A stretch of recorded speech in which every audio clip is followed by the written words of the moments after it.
안녕하십니까. 매일 안교 교과 방송 개인 말씀 묵상 시간에 함께 하신 성도님들을 진심으로 환영합니다. 여러분들 이번에 복음서를 함께 보시면서 정말 복음을 다시 한번 맛보는 여러분들 되시기를 간절히 바랍니다. 이제 함께 기도하시겠습니다. 하늘에 계신 아버지 하나님, 참으로 오늘도 우리에게 힘과 능력을 주셔서 하나님과 동행하는 하루 될 수 있도록 도와주시고 말씀 앞에 겸손히 서서 주님의 음성을 들으며 그 음성을 청종하는 주의 백성들 될 수 있도록 저희들을 인도하시고 지켜주시옵기를 예수님의 이름으로 간절히 기도드립니다. 아멘. 네, 오늘은 수요일 교과 과정입니다. 제목은 굳은 마음입니다.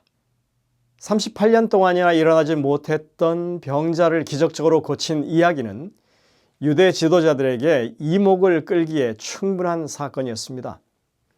하지만 그들의 대화 속에는 기적적인 치유에 대한 언급이 단 한 번도 나오지 않습니다. 표적이나 기사나 이적을 행한다고 해서 예수님이 하나님이시라고 하는 사실이 입증되는 것은 아닙니다. 그러나 예수님이 하신 그러한 일들을 부정하고 거부하는 것은 분명히 위험한 것입니다. 하나님이 하시는 일을 무시하는 것이기 때문에 그렇습니다. 요한복음 5장 10절부터 16절을 읽겠습니다. 여러분들이 이 글을 자세히 좀 살펴보시면서 그들이 치유의 기적에 대해서 어떤 태도를 보이고 있는지 살펴보시기를 바랍니다. 유대인들이 병난 사람에게 이르되 안식일인데 내가 자리를 들고 가는 것이 옳지 아니하니라. 대답하되 나를 낫게 한 그가 자리를 들고 걸어가라 하더라 하니 그들이 묻되 내게 자리를 들고 걸어가라 한 사람이 누구냐 하되 고침을 받은 사람은 그가 누구인지 알지 못하니 이는 거기 사람이 많으므로 예수께서 이미 피하셨음이라. 그 후에 예수께서 성전에서 그 사람을 만나 이르시되 보라 내가 나았으니 더 심한 것이 생기지 않게 다시는 죄를 범하지 말라 하시니 그 사람이 유대인들에게 가서 자기를 고친 이는 예수라 하니라. 그러므로 안식일에 이러한 일을 행하신다 하여 유대인들이 예수를 박해하게 된지라. 네, 어제 이 구절들을 저희가 살펴봤었죠. 여러분들 유대인들의 언어에서 병이 낫는다고 하는 표현이 한 번이라도 있습니까? 이것을 주목해야 합니다. 사람이 그토록 오랫동안 병을 앓다가 나았다고 하는데 무슨 병이었느냐? 어떻게 나았느냐? 그리고 누가 낫게 했느냐? 이런 질문을 하는 게 당연하지 않습니까? 낫다, 고치다라고 하는 말은 오직 나음을 입은 그 사람의 표현 가운데서만 등장합니다. 이 사람들은 병이 기적적으로 나았다고 하는 이야기 대신에 안식일에 하지 말아야 할 그 금령에 관한 이야기를 말합니다. 그것도 아주 전투적으로 신경을 곤두세우고 말하고 있습니다. 이것은 하나의 사건을 두고 보는 관점이 얼마나 다를 수 있는지 우리에게 보여주는 것입니다. 나음을 입은 사람은 오직 병 나은 것에만 집중하고 있고 유대인들은 안식일에 물건 들고 다니지 말라고 하는 것에 집중하고 있는 것입니다. 오늘 영감의 교훈에 보시면 그러한 내용이 잘 묘사되어 있습니다. 제목은 치유의 정죄입니다. 그들은 주의 날에 짐을 들고 다니는 것이 합당하지 않은 것을 그 병자에게 상기시켰다. 반면에 병자는 기뻐서 안식일인 줄도 잊어버렸다. 그는 하나님께로부터 이러한 능력을 받은 분의 명령을 순종하면서 아무런 가책을 느끼지 않았다. 그는 대담하게 대답했다. 나를 낫게 한 그가 자리를 들고 걸어가라 하더라. 그들은 이를 행한 이가 누구인지 물었으나 그는 말할 수 없었다. 관원들은 오직 한 분만이 이 이적을 행할 수 있다는 것을 알았다. 시대소망 203쪽에 있는 와이스의 글입니다. 오래전에 안식일에 한 청년이 반팔, 반바지에 샌들을 신고 교회에 온 경우가 있었습니다. 그때 목사님이 큰 소리로 안식일에 복장에 그게 뭐냐고 야단을 쳤던 그런 일이 있었습니다. 이 사건은 그 청년에게 큰 상처를 주었습니다.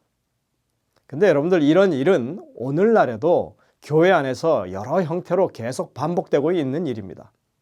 어떤 청년이 커피를 들고 교회에 들어오다가 장로님이 아주 언짢은 표정을 지으면서 들어오지 못하게 막았다고 하는 그런 이야기도 들었습니다. 제가 한 25년 전에 한국에서 젊은 목회자가 하는 말을 들은 적이 있습니다. 그가 일하던 교회는 삼육학교 근처에 있는 그런 교회였는데 안식일에 학생들이 복장이 어떻든 어떤 색깔의 머리로 오든 간에 교회에 와주는 것만 해도 정말 환영하고 감사할 일이 아니겠냐고 그렇게 말하는 소리를 제가 들었습니다.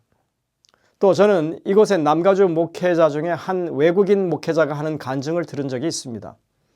그는 원래 이 술과 마약을 하고 살던 그런 삶의 목적도 없는 그런 청년이었는데 하루는 그 교회 청년이 자기와 함께 안식일 아침에 교회에 가자고 그렇게 해서 이제 억지로 교회를 가게 되었다는 것입니다.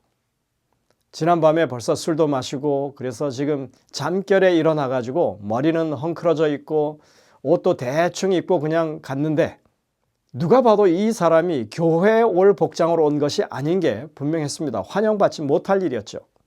그런데 그 교회 입구에서 어떤 어머니 같은 한 노 집사님이 그 청년을 보더니 아주 반갑게 맞으면서 잘 왔다고 그러면서 안아주더라는 것입니다. 뜻하지 않은 이런 환대에 이 청년이 교회 얼떨결에 그렇게 발을 들여놓게 되었고 결국에 그 교회를 성실하게 다니면서 회심해서 목회자가 되기까지 했다는 것입니다. 여러분들 똑같은 상황을 보고도 보는 관점에 따라서 한 영혼의 생사가 달려 있는 것입니다. 38년 동안이나 앓던 병자가 나았다고 하는데 이것만큼 정말 기쁘고 놀라운 일이 또 어디 있겠습니까? 한 사람이 구원을 받고 생명을 얻은 일이 아무것도 아닌 것처럼 반응하고 오히려 병이 나서 기뻐하는 그 사람을 대상으로 정죄하면서 꾸짖는 이런 마음을 가진 사람들은 도대체 어떤 사람들일까요? 오늘 교과에서는 그런 것을 굳은 마음이라고 이 제목으로 붙여서 그것을 표현하고 있습니다. 굳은 마음. 이 부드럽고 너그럽지 못하고 딱딱하고 아주 따지기 좋아하고 차가운 인정머리 없는 그런 마음을 가리키는 말입니다. 유대 지도자들은 하나님의 율법을 보존하고 그 내용을 잘 아는 사람들이라고 자부하던 사람들이었습니다. 그런데 그들이 율법의 수호자라고 하면서 그런 행태를 보였다고 하는 것, 무언가 잘못된 것입니다. 공자의 말 가운데 관인엄기라고 하는 말이 있습니다. 타인에게는 관대하고 자기 신에게는 엄격하라는 말입니다. 또 대인춘풍, 직이추상이라고 하는 말도 있습니다. 남을 대할 때는 봄바람처럼 온화하고 자신을 지킴에 있어서는 가을 서리처럼 엄격하라고 하는 그런 말입니다. 둘 다 사실은 같은 의미의 말입니다. 성경을 알지 못하는 사람들도 양심의 소리를 들으면 이런 생각을 하는 것입니다. 이게 바른 것입니다. 그런데 하나님의 율법을 안다고 하는 사람들이 이런 기본 원칙도 배우지 못했다면 아주 심각한 문제가 있는 것이죠. 회개해야만 하는 것입니다.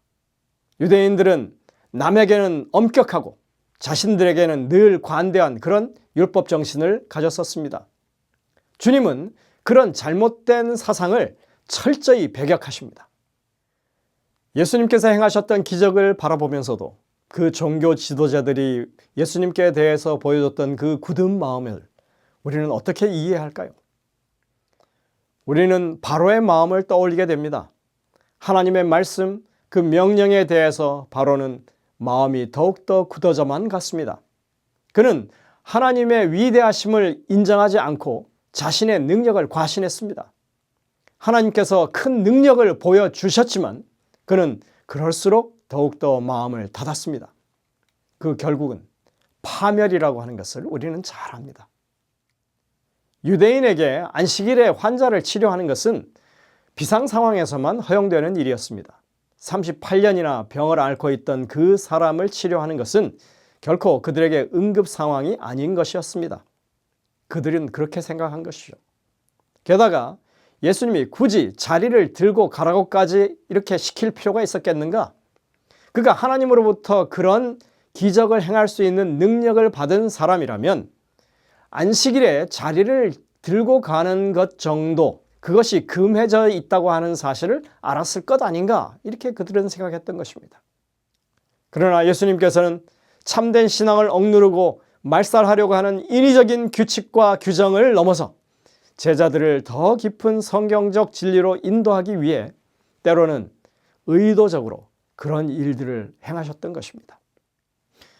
그러나 여러분들, 명백한 증거들이 주어져 있음에도 불구하고 사람이 얼마나 영적으로 무감각해질 수 있는지에 대해서 우리는 복음서 안에서 그 사례들을 얼마든지 찾아볼 수 있습니다. 이 종교 지도자들은 어떻게 그렇게까지 눈이 멀 수 있었을까요? 아마도 그 이유는 그들이 부패한 마음을 가졌기 때문일 것입니다. 그들은 하나님과의 소통이 없었습니다. 성령의 음성을 지속적으로 거절하면 마음이 부패하게 되는 것입니다. 그것이 그들의 마음을 더욱 굳게 만드는 근본적인 이유가 되었습니다. 그리고 메시아가 로마의 억압으로부터 자신들을 구해줄 것이라고 하는 잘못된 믿음도 예수님을 배격하는 이유 중 하나였습니다. 그들에게는 정치적, 군사적 능력을 갖춘 메시아가 필요했지, 자선이나 베푸는 그런 연약한 메시아에게는 관심이 없었던 것입니다.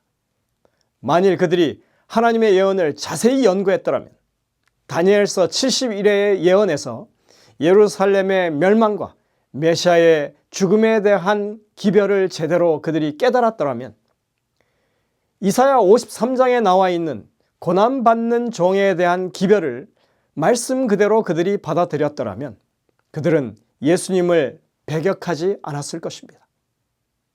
무엇보다도 그들은 그 마음이 세속적이었습니다. 그들에게 가치 있는 것은 영적인 것이 아니었습니다. 물질적인 것, 그리고 세상의 명예와 권력에 대한 것이었습니다. 그래서 그들은 자신들에게 하등 유익이 되지 않는 하나님께 복종하는 일에 대해서 그들은 별로 관심이 없었던 것입니다. 그런데 우리는 구약의 마지막 책의 말라기서에서 타락한 유대 지도자들의 이러한 모습을 속속들이 찾아볼 수 있습니다.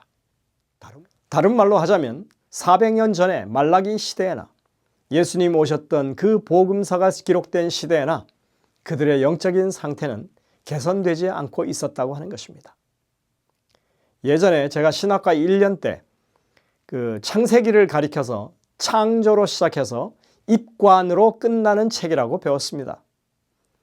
그런 맥락에서 말하자면 구약은 창조로 시작해서 인간 나라의 실패, 인간의 시도의 실패로 끝나는 것이라고 말할 수 있습니다.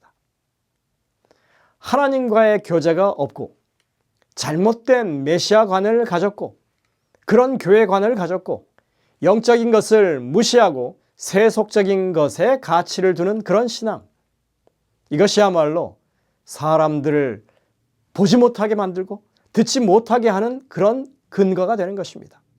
이 모든 것이 그들의 눈앞에 있는 진리를 가렸고 예수님을 거부하도록 만든 것입니다. 그러나 복음서에는 바로 그런 절망적인 상황에서 예수님이 등장하십니다. 400년이나 멈춰 있던 신앙의 맥박을 다시 뛰게 하는 것이 바로 예수님이신 것입니다. 굳은 마음, 길처럼 딱딱해진 굳어버린 그런 마음도 주님께서 갈아엎어서 부드러운 땅으로 만드시는 것입니다. 버린 땅, 묵은 땅을 기경해서 옥토로 만드는 예수님의 역사 안으로 우리를 초청하는 것이 바로 주님의 복음입니다. 이번 기회에 간절한 심령으로 예수님을 다시 찾고 만나게 되시기를 간절히 바랍니다. 우리 안에 역사하시는 성령의 감동하심을 깊이 체험하시는 모든 성도들 되시기를 간절히 바라면서 오늘 말씀을 드리겠습니다. 기도하시겠습니다. 하늘에 계신 아버지 하나님, 참으로 주님은 위대하시고 능력이 있으십니다. 주님 면전에 말씀 앞에 우리가 설 수 있게 하시고 다시 한번 복음으로 말미암아 우리의 삶이 변화되고 주님 앞에 소성하는 그런 귀한 경험을 이번 기회에 할 수 있도록 인도하여 주옵기를 예수님의 이름으로 간절히 기도드립니다.